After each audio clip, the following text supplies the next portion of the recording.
السلام علیکم، کیسے ہیں آپ سب؟ امید ہے اور دعا ہے کہ آپ سب خیریت سے ہوں۔ میں بھی الحمدللہ بالکل ٹھیک ہوں۔ ناول کا نام ہے کاتب اور اس کی مصنفہ ہیں عائشہ سکندر غازی۔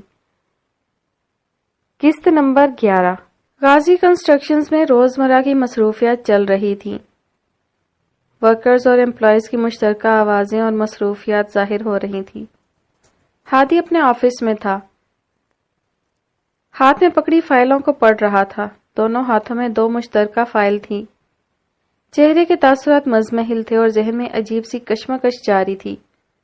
اس نے دونوں فائلوں کو بغور دیکھا، کاغذوں پر نظر دوڑائی، پھر گہری سانس لے کر دونوں فائلیں ہاتھ میں لیے وہ اپنے آفس سے نکلا۔ وہ کبیر کے آفس کی طرف بڑھ رہا تھا۔ اس کے ذہن میں بار بار جھوٹ بولنے کے بعد پکڑے جانے کا خیال آ رہا تھا۔ عنایا کی جھوٹی بیماری اب جان کا مذاق بنا رہی تھی، ایک انچاہا سا عذاب تھا۔ جھوٹ کے پیر نہیں ہوتے، اس لیے وہ زیادہ دیر کھڑا نہیں رہ سکتا، جبکہ سچ کی جڑیں کافی مضبوط اور پائیدار ہوتی ہیں۔ جھوٹ ایک نہیں ہوتا، کئی ہوتے ہیں، ایک کو چھپانے کے لیے 100 اور جھوٹ بولنے پڑتے ہیں، مگر سچ تنہا ہوتا ہے۔ کبیر کے آفس کے سامنے کھڑے ہو کر اس نے اپنے تاثرات کا جائزہ لیا۔ وہ تھوڑا گھبرایا ہوا تھا، مگر عنایا کا بھرم رکھنے کے لیے یہ ضروری بھی تھا۔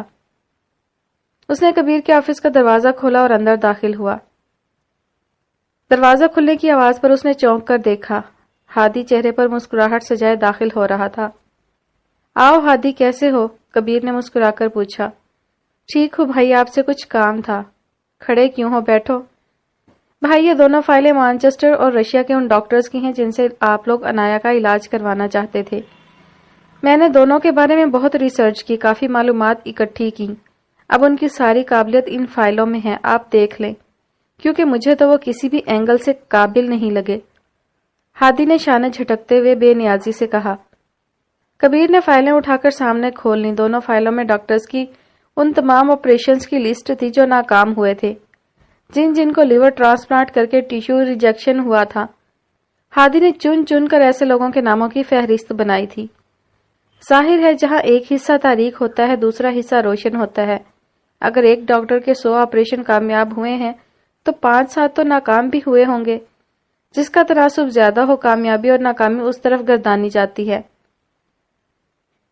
فائلز پڑھتے ہوئے کبیر کے ماتھے پر متوازی و مماثل بل پڑ رہے تھے، چہرے پر ناگواری کے آثار نظر آنے لگے۔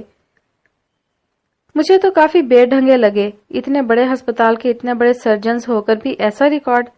مانا کہ انگریزوں کے پاس عقل و عوامل ہم سے کئی زیادہ ہیں، مگر اس کا مطلب یہ تو نہیں کہ زیادہ پڑھائی کرنے والا ایک ماہر ڈاکٹر ہوگا۔ ہادی نے لقمہ دیتے ہوئے کہا۔ مجھے تو لگتا ہے یہ صرف پیسے بٹوریں گے، اس کے علاوہ یہ عنایا کا علاج کریں ناممکن۔ ہمیں سوچ سمجھ کر قدم اٹھانا چاہیے۔ ہادی نے ایک بار پھر مداخلت کی۔ کبیر نے ہکارا بھرا اور سر کو ہلکا سا خم دیا۔ ان کے ریکارڈز میں زیادہ تر اموات ہوئی ہیں۔ مانچسٹر کے اس ڈاکٹر کا تو اموات کا ریکارڈ ہے۔ پچھلے 3 سالوں میں 86 افراد کی جانیں گئی ہیں۔ کچھ کا تو دوبارہ ٹرانسپلانٹ کروانا پڑا، کچھ کے تو سیمپل میچ ہوئے بغیر ہی آپریشن کیا گیا۔ اور یہ رشیا والے صاحب تو اپنے ملک میں کافی بھگدڑ سی مچا رکھی ہے، ہزاروں کی تعداد میں لوگوں سے اپائنٹمنٹ لیتے ہیں، ہر روز 6 سے 7 آپریشن، لا حول ولا قوت۔ ایسے میں کس کو صحیح ٹانکے کس کو نہیں، ہم بھروسہ نہیں کر سکتے۔ آپ نے خود اس کے بارے میں ریسرچ کی ہے، آپ بہتر جانتے ہوں گے کس قدر قابل ہے۔ میں نے تو بس ریکارڈ چیک کیا ہے، جہاں اتنا رش ہو اور بے تحاشا آپریشن ہوتے ہوں، مجھے نہیں لگتا کہ مکمل غور سے ہوتے ہوں گے۔ کبیر نے فائلیں بند کر کے ایک طرف رکھ دیں۔ لیکن ہادی، یہ ٹاپ ڈاکٹرز ہیں، ان کی ایک بڑی پہچان ہے، صرف چند اموات سے ہم ان کے قابل یا ناقابل ہونے کا اندازہ نہیں کر سکتے۔ ہادی کا دل دھڑکا۔ لیکن بھائی، ہم رسک بھی تو نہیں لے سکتے، ہمارے پاس اگر وسائل ہیں تو رسک کیوں لینا؟ اب تک ہم نے عنایا کی زندگی رسک کی ڈور سے باندھ رکھی تھی، ہم ڈر رہے تھے، لیکن اب جب سوچ ہی لیا ہے علاج کرنے کا تو بہترین ڈاکٹر کو ڈھونڈتے ہیں جو ہمیں ریکوری کے زیادہ چانسز دے۔ یہ لوگ اتنے مصروف ہیں، ان کے پاس عنایا کو لے کر جانا بے وقوفی ہوگی۔ ہاں، لیکن کوئی دوسرا اچھا ڈاکٹر ملے گا، اس کی کیا گارنٹی ہے؟ وہ ٹھیک سے علاج کرے گا یا نہیں، اس کی کیا گارنٹی ہے؟ کیونکہ میں نے اور بابا نے دنیا کے بہترین ڈاکٹرز چنے تھے۔ گارنٹی تو ان کی بھی نہیں ہے، کیونکہ ہم نے عنایا کے ریسنٹ ٹیسٹ نہیں لیے، ہم نہیں جانتے اس وقت اس کی کیا کنڈیشن ہے۔ یہ ٹیسٹ مہینہ پرانے ہیں، ہمیں اس کی آج کل کی رپورٹ چاہیے۔ ہم اسی رپورٹ کو کسی اچھے ڈاکٹر کو بھجوا دیں گے، اس کے بعد آپریشن یا علاج کا سوچیں گے۔ ہادی نے یہ جواز بہت سوچ سمجھ کر رکھا۔ کبیر کچھ دیر اسے دیکھتا رہا، پھر بولا ٹھیک ہے، لیکن نیا ڈاکٹر بھی اب تم ہی ڈھونڈنا۔ ان کا بھی اچھا ریکارڈ نکلوایا ہے تم نے، تم دیکھ لو جو تمہیں اچھا لگے، ہم اسے عنایا کا علاج کروائیں گے۔ ٹھیک ہے بھائی، میں دیکھ لیتا ہوں، لیکن سب سے پہلے میں عنایا کے ٹیسٹ کروانا چاہتا ہوں۔ جگر کی بیماری کا علاج ممکنہ طور پر ہو جاتا ہے، کیا معلوم ہمیں سرجری کی ضرورت ہی نہ پڑے۔ کاش ایسا ہو جائے، ایک ہی بہن ہے میری، اسے بلکتا ہوا دیکھنا مجھے اذیت دیتا ہے ہادی، کبیر نے جذباتی ہو کر کہا۔ بہن میں نے بھی کھوئی ہے، سمجھ سکتا ہوں بھائی بہن کے لیے کتنے حساس ہوتے ہیں۔ تم عنایا کے لیے بہت کچھ کر رہے ہو، اس کے لیے شکریہ۔ بھائی بہنوں کے لیے جتنا بھی کریں کم ہوتا ہے، اور پھر میں اور عنایا تو ٹوئنز ہیں، ہادی نے مسکرا کر کہا۔ کبیر کے چہرے پر بھی مسکراہٹ دوڑ گئی۔ اپنی بیگم کا بھی لحاظ رکھو، ایسا نہ ہو میری بہن سے جل جل کر کچھ کر بیٹھے۔ فکر مت کریں، اس کے ذات پات، مزاج، پسند ناپسند سب بدل چکا ہوں، یہ سب بھی دیکھ لوں گا۔ ویسے یہ تو سچ کہا تم نے، سالی صاحبہ میں بدلاؤ آیا ہے، مزاج بھی ٹھنڈے ہو گئے ہیں۔ گرم چیز ٹھنڈی چیز کو گرم نہیں کرتی، بلکہ ٹھنڈی چیز سے خود ٹھنڈی ہو جاتی ہے، اور پھر آپ تو جانتے ہیں میں کتنے ٹھنڈے مزاج کا ہوں۔ ہادی نے مسکرا کر فرضی کالر کھڑے کیے۔ کبیر نے مسکرا کر سر جھٹکا اور ہادی ان کے آفس سے باہر آ گیا۔ چلو کوئی بلا تو ٹل گئی، کچھ تو بوجھ ختم ہوا۔ قبرستان کا احاطہ خاموش تھا، وہاں سوئے نفوس پرسکون تھے، باہر کی دنیا سے غافل۔ ایسے میں وہ عدے جان کی قبر کے سامنے کھڑی تھی۔ شیراز کے خلاف کوئی ٹھوس قدم اٹھانا چاہیے تھا یا نہیں؟ اس کے خلاف کوئی کارروائی کرنی چاہیے تھی یا نہیں؟ قبر کے کتبے کو وہ گھورتی ہوئی سوچ رہی تھی۔ ماں کے قتل کا سوال تھا، اور یہ شیراز ایسی کون سی بلا ہے جو قانون کے شکنجے میں بھی نہیں آ پائے گی؟ میڈیا آزاد ہے، بڑے بڑے چینلز نیوز بریک کرتے ہیں، یقیناً اس کی بھی سنیں گے۔ اس کے پاس ثبوت ہیں، گواہ ہیں، پھر کون سی چیز شیراز کو جیل جانے سے روکے گی؟ اس نے کتنے بڑے بڑے گناہ کیے، کیا ان کو سزا نہیں ملے گی؟ وہ بڑے لوگ ہیں، تمہیں پنگا نہیں لینا چاہیے پری، اس کے ذہن نے سرگوشی کی۔ بڑے لوگ ہیں تو کیا ہوا، جسم نہیں رکھتے؟ کیا گناہ کا حق بڑے لوگوں کو ملا ہوا ہے؟ کیا گناہ کی سزا نہ کاٹنے کی سند ہے ان کے پاس؟ اس کے پاس تم سے زیادہ طاقت ہے، وہ تم سے زیادہ قابل ہے، اس کے پاس پیسہ ہے۔ کل کو اگر اس نے تمہارے گواہ خرید لیے اور ثبوت ختم کر کے الٹا تمہیں پھنسا دیا تو؟ ایویں پھنسائے گا، پیسے ہیں تو کیا ہوا، کچھ بھی کرے گا۔ اور ابیر سر ہے نا، وہ تو ویسے بھی شیراز کے خلاف بہت کچھ جانتے ہیں، وہ شیراز کے خلاف گواہی دیں گے۔ میری بہن ہے، میری دوست ہیں، سمن، منتشا اور توصیف ہے، آخر کس کس کو خریدے گا؟ اگر یہ چھوٹے مہاراجوں کی مغلوں کو پھنسانے کی چال ہوئی تو کیا معلوم ہنا اور شیراز ملے ہوئے ہوں؟ ایسا کیسے ہو سکتا ہے؟ اگر ملے ہوئے ہوتے تو ہنا اتنی انسیکیور کیوں ہوتی؟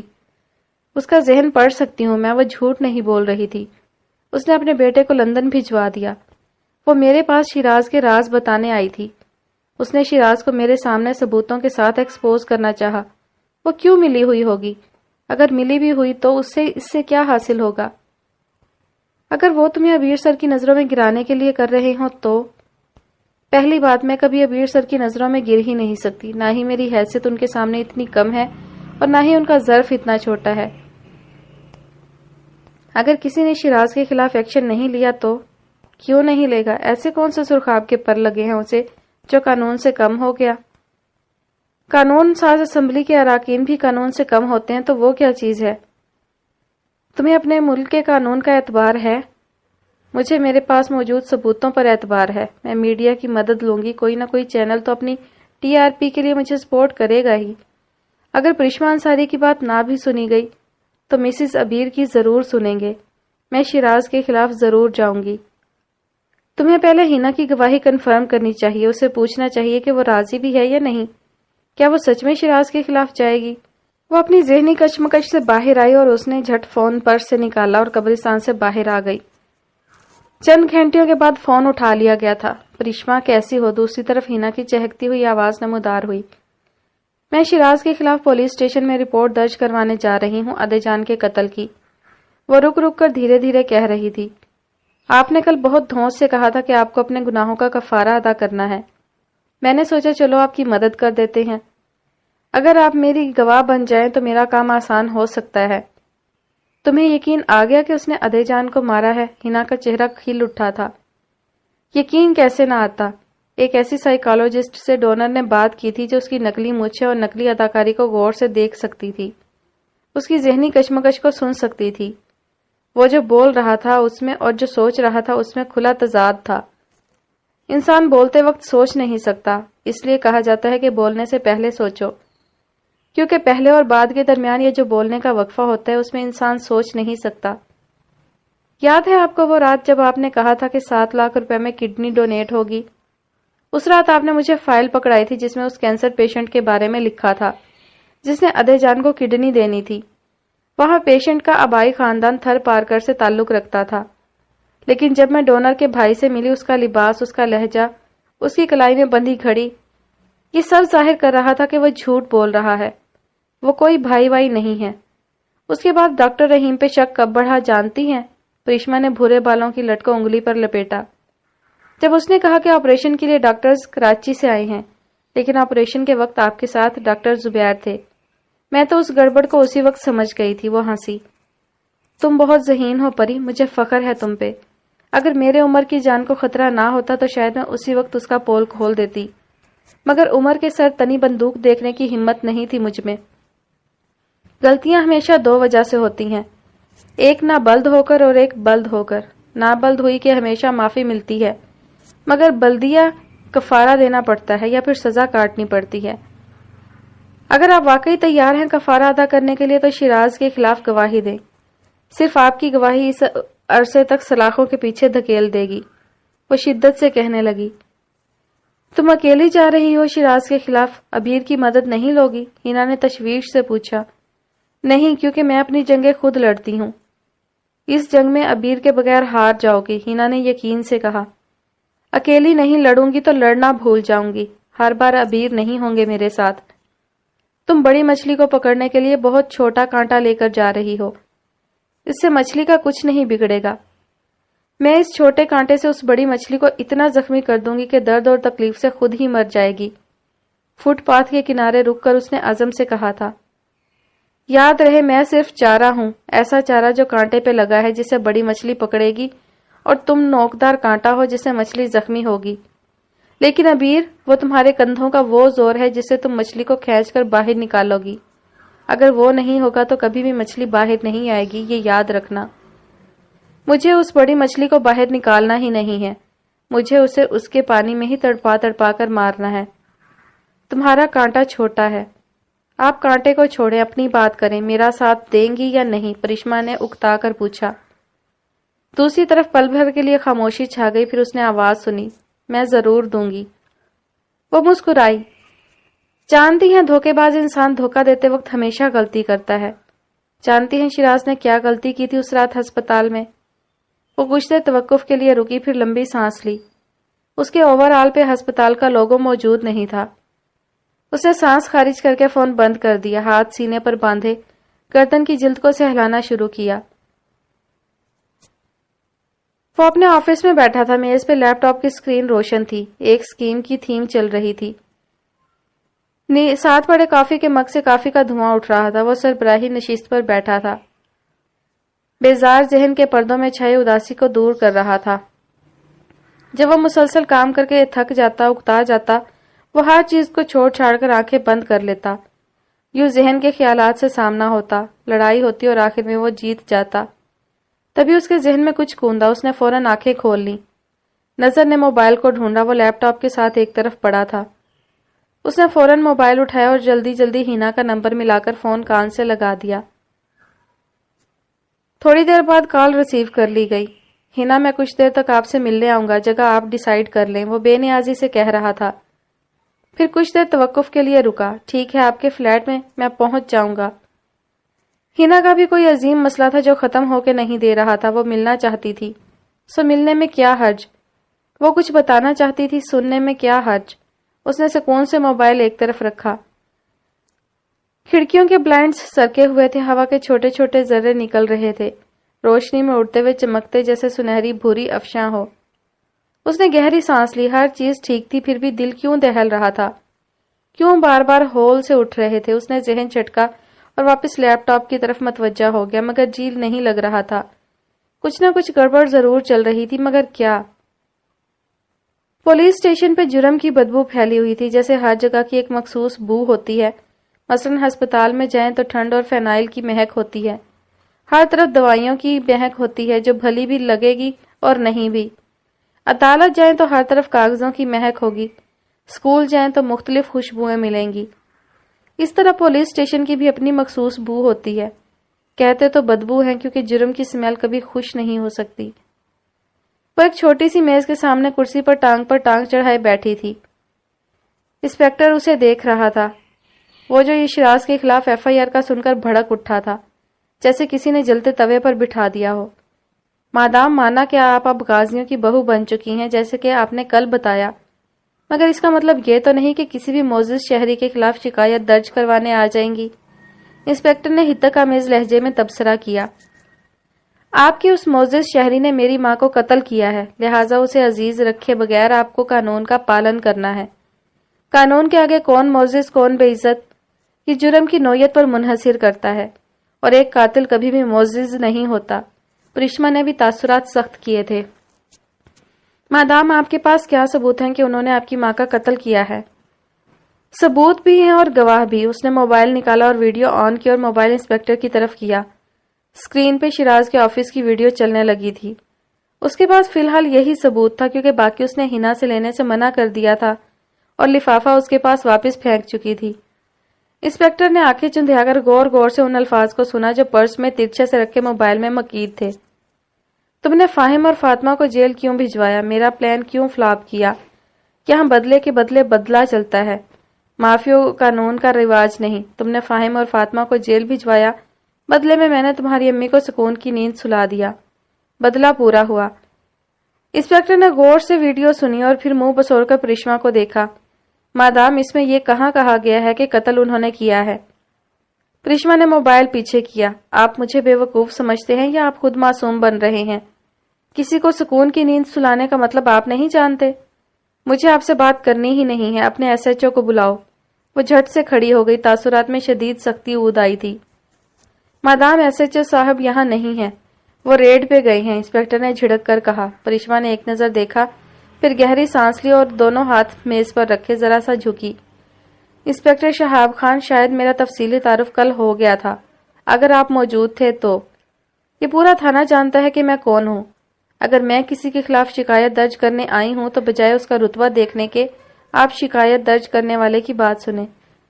میں یہاں غازیوں کے ریفرنس سے نہیں آئی، میں یہاں پرشما انصاری بن کر آئی ہوں، ایک عام شہری جسے اپنی ماں کے قاتل کے خلاف رپورٹ درج کرنی ہے۔ لیکن خدا کی قسم اگر میں معزز شہری سے بدمعاش شہری بننے پر آ گئی تو صرف ایک فون کال سے آپ کی اس تھانے میں فی الوقت موجود ہر سپاہی سے لے کر افسر تک سب کی پیٹیاں اتریں گی۔ میں صرف ایک فون کروں گی میڈیا کو، جن کو میں پہلے ہی انفارم کر چکی ہوں۔ بجائے میرا اور اپنا وقت برباد کرنے کے FIR میری مدعیت میں درج کریں۔ گواہ، ثبوت اور فوٹیجز میں سب کچھ فراہم کروں گی۔ وہ آنکھوں میں آنکھیں ڈالے ایک ایک لفظ چبا کر کہنے کے بعد کھڑی ہوئی اور ہاتھ سینے پر باندھے۔ اب باری تھی کہ انسپکٹر سکون سے سمجھ جاتا، اس کا رنگ بھک سے اڑ چکا تھا۔ میں کسی افسر کو بلاتا ہوں، یہ کام میرا نہیں ہے، آپ رکیں۔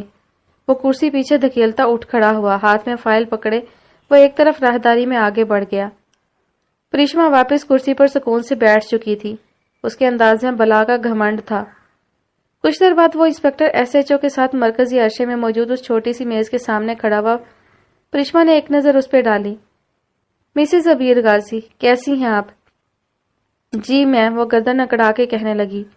میں FIR لکھوانے آئی ہوں، مگر آپ کا انسپکٹر رپورٹ درج نہیں کر رہا۔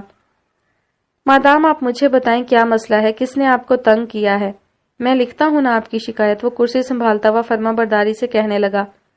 جلدی جلدی شکایتی رجسٹر کھولا اور پین پکڑ لیا۔ مجھے آغا کنسٹرکشنز کے MD شراز آغا کے خلاف قتل کی FIR درج کرنی ہے۔ وہ جتنے سکون سے بولی تھی اتنی ہی گھبراہٹ سے SHO کا رنگ سفید پڑ گیا تھا۔ اس نے ذرا خجل انداز میں ایک نظر انسپکٹر کو دیکھا، پھر پرشما کو۔ شراز آغا راؤ کے خلاف؟ SHO نے دہرایا۔ جی بالکل، میں مقتولہ کی بیٹی پرشما انصاری اپنی مدعیت میں شراز آغا راؤ کے خلاف اپنی ماں کے قتل کا مقدمہ درج کرنا چاہتی ہوں۔